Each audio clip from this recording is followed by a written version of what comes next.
AC का बढ़िया question है, खूब आता है, क्वेश्चन में फिगर होता है। ये एक्चुअली एनसीईआरटी का सॉल्व एग्जांपल है, जिसमें क्या है कि एक इंडक्टर है, उसके साथ सीरीज में एक बल्ब लगा है और सोर्स में आपका एसी सोर्स है। अब क्वेश्चन क्या है, वैसे आपको पता है कि इंडक्टर जब लगा हो एसी में तो बल्ब हमारा जलता है, ये तो है। अब क्वेश्चन में ट्विस्ट क्या है कि जब हम इस इंडक्टर के अंदर हम कोई आयरन कोर को डालते हैं, कोई आयरन कोर डालते हैं, तो बल्ब का जो ग्लो है क्या वो बढ़ेगा या घटेगा या सेम रहेगा, ये है क्वेश्चन।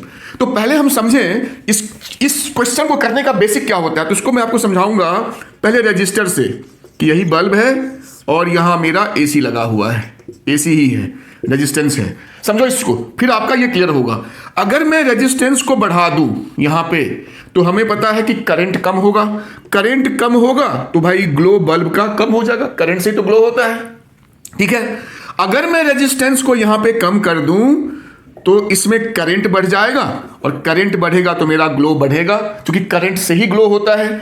तो ये अगर आपको समझ में आ गया है तो फिर दूसरा कंसेप्ट समझिए कि कोई भी इंडक्टर हो जिसका इंडक्टेंस को हम L लिखते हैं, अगर इसके अंदर मैं कोई आयरन कोर को इंसर्ट कर दूं तो इसका इंडक्टेंस बढ़ जाता है, और इंडक्टेंस बढ़ जाता है तो इंडक्टर अगर यहां पे लगा होता तो इंडक्टर का रेजिस्टेंस को हम लोग बोलते हैं एक्सएल, रेजिस्टेंस जो इंडक्टर का होता है इसको बोलते हैं इंडक्टिव रिएक्टेंस, और एक्सएल जो होता है वो ओमेगा इंटू एल होता है।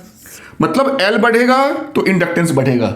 अब यहां आओ, अगर मैं कोर को इंसर्ट करता हूं तो मेरा एल बढ़ता है, ये प्रैक्टिकल एक फेनोमेना है कि कोर डालने से इंडक्टेंस बढ़ जाता है, बहुत बढ़ जाता है, तो एल बढ़ेगा, एल बढ़ेगा तो एक्सएल बढ़ेगा। मतलब यहां जो इस इंडक्टर का रेजिस्टेंस है वो बढ़ जाएगा, तो रेजिस्टेंस बढ़ने से करंट कम होगा, तो भाई इसका ग्लो जो है वो क्या हो जाएगा, कम हो जाएगा, मतलब डिक्रीज करेगा इसका ग्लो।